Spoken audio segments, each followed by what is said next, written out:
গোসাইগাঁৱত মহকুমাধিপতি কাৰ্যালয়ত বিটিচি নিৰ্বাচনৰ মনোনয়ন পত্ৰ দাখিল। টিএমচি ৩ নং শ্ৰীৰামপুৰ সমষ্টিৰ প্ৰাৰ্থী আব্বাছ আলীৰ মনোনয়ন পত্ৰ দাখিল। অহা ২২ ছেপ্টেম্বৰত অনুষ্ঠিত হ'বলগীয়া বড়োলেণ্ড টেৰিটৰিয়েলৰ কাউন্সিল নিৰ্বাচনৰ প্ৰাক্ষণত আজি গোসাইগাঁও মহকুমাধিপতি কাৰ্যালয়ত এক গুৰুত্বপূৰ্ণ দিন পৰিলক্ষিত হয়।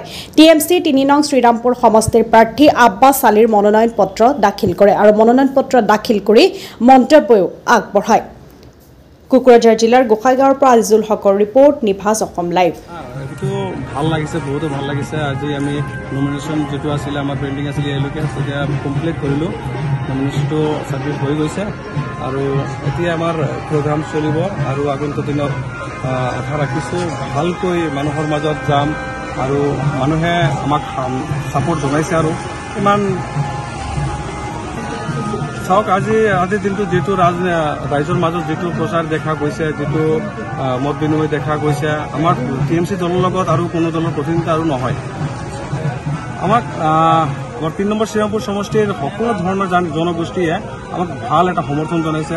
এইকাৰণে আজি আমি নমিনেশ্যন দিবলৈ আহিছিলোঁ। নমিনেশ্যনটো ভালকৈ ছাকচেছফুলি ছাবমিটেড হ'ল। আজিৰ পৰা আমাৰ এই টিএমচি দলটোৰ প্ৰচাৰ আগতকৈ দ্বিগুণে বৃদ্ধি পাব আৰু সকলো ঠাইতে আমাৰ প্ৰচাৰটো অব্যাহত চলিব থাকিব। আজি কিমান সংখ্যক সৈন্য বাহিনী লৈ আপুনি নমিনেশ্যন ছাবমিট কৰিলে?